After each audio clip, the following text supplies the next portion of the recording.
गीता उसके नजदीक गई और कहा, चलिए भाई साहब, काम हो गया ना।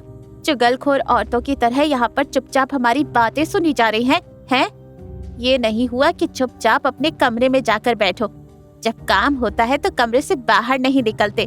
अब जब काम नहीं है तो यहाँ कान लगाए हमारी बातें सुन रहे हो। गौतम ने झिझकते हुए कहा, नहीं मम्मी जी, आप गलत समझ रही हैं। मैं तो बस यहाँ पर वैसे ही खड़ा था। मैं अच्छे से जानती हूँ तुझे, तेरा वैसे भी क्या है। चल ठीक है, हो गया ना तमाशा। अब तो कम से कम निकल जा। जाओ मेरे लिए जाकर अदरक वाली चाय बना और जल्दी से मेरे कमरे में लेकर आ। जी मम्मी जी, आ रहा हूँ। अवनी गीता का ऐसा सख्त रवैया गौतम की ओर देखकर दुखी थी, लेकिन वो चाहते हुए भी कुछ बोल नहीं पा रही थी।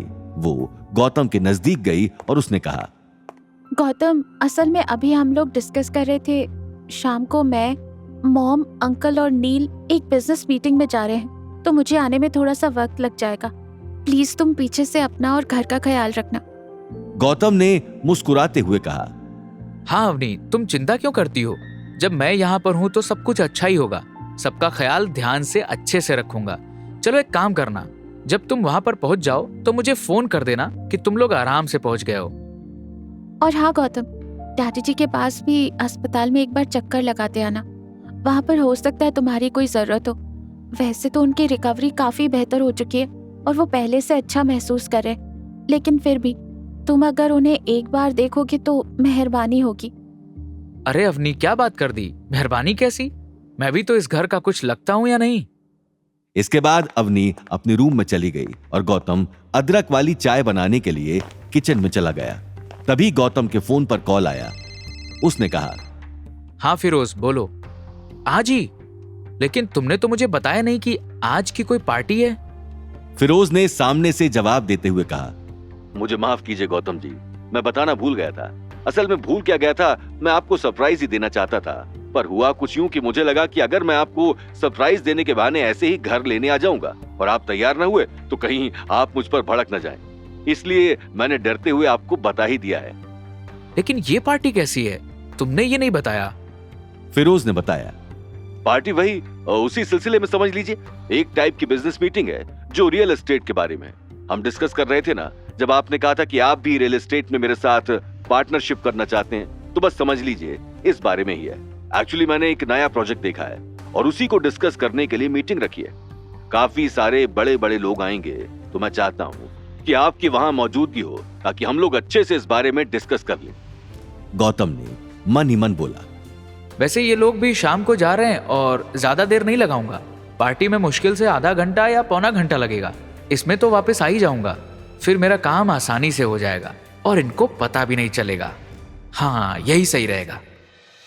शाम को अवनी और गीता सौरभ और नील की गाड़ी में बैठकर उस पार्टी के वेन्यू के लिए निकल गए।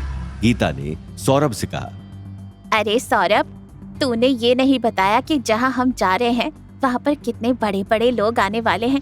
मतलब उनका लेवल क्या है? वो मैनेजर्स हैं, सीईओज हैं, क्या हैं? तभी सौरभ ने फट से जवाब देते हुए कहा, अरे भाभी, उसकी तो पूछो ही मत। सारे बड़े बड़े इंडस्ट्रियलिस्ट आने वाले हैं और बेशक इन दिनों अग्रवाल इंडस्ट्री थोड़ा कम प्रॉफिट कमा रही है, लेकिन फिर भी लोग उसे अच्छे से जानते, मानते और पहचानते हैं। ओह अच्छा, ऐसा? फिर तो बढ़िया है। बड़े बड़े लोगों से मिलकर अपनी सारी परेशानियां बता देंगे ताकि वो हमारी अच्छे से मदद कर सकें। चलो चलो। वो लोग बनाना ट्री होटल के मेन गेट पर पहुंचे, जहां पर एक लंबी सी काले रंग की गाड़ी खड़ी हुई थी जिसमें एक आदमी बैठा हुआ था और वहां सारे लोग उस आदमी के आसपास खड़े उसे देख रहे थे, जैसे वो सभी लोग उस आदमी से मिलने के लिए तड़प रहे हों। भीड़ देखते हुए सौरभ ने कहा, देखा भाभी, मैंने कहा था ना, बिजनेस मीटिंग कोई ऐरी गैरी नहीं होगी। देख लिया कितने लोगों की वहां पर भीड़ लगी हुई है। अरे वो सब तो ठीक है, लेकिन ये बताओ कि उस काली गाड़ी में आखिर बैठा कौन है जिसको देखने के लिए इतने सारे लोग उसके इर्द गिर्द इकट्ठा हो गए हैं? जब गीता ने ऐसा कहा तब अवनी की नजरें उस काली गाड़ी की ओर गईं और उसने उसमें बैठे हुए आदमी को देखने की कोशिश की। वो पूरे तरीके से तो नहीं देख पा रही थी, लेकिन उसकी एक झलक देख के ही अवनी चिल्ला पड़ी, गौतम, मॉम, गाड़ी में तो गौतम बैठा है। गीता अवनी की बात को जोक समझकर जोरों से हंसने लगी। अरे अवनी, तू पागल है क्या?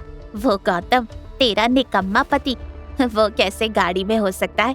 उसको तो कोई इस गाड़ी का ड्राइवर भी ना रखे। बात करती है, अपना दिमाग इधर उधर मत घुमा, चुपचाप बैठी रह और जो मीटिंग होने वाली है उस पर ध्यान दे। आगे की कहानी जानने के लिए देखिए अगला एपिसोड सिर्फ पॉकेट एफएम के यूट्यूब चैनल पर और रॉयल वारिस के सारे एपिसोड्स को सुनने के लिए डिस्क्रिप्शन में दी लिंक से डाउनलोड करें पॉकेट एफएम ऐप।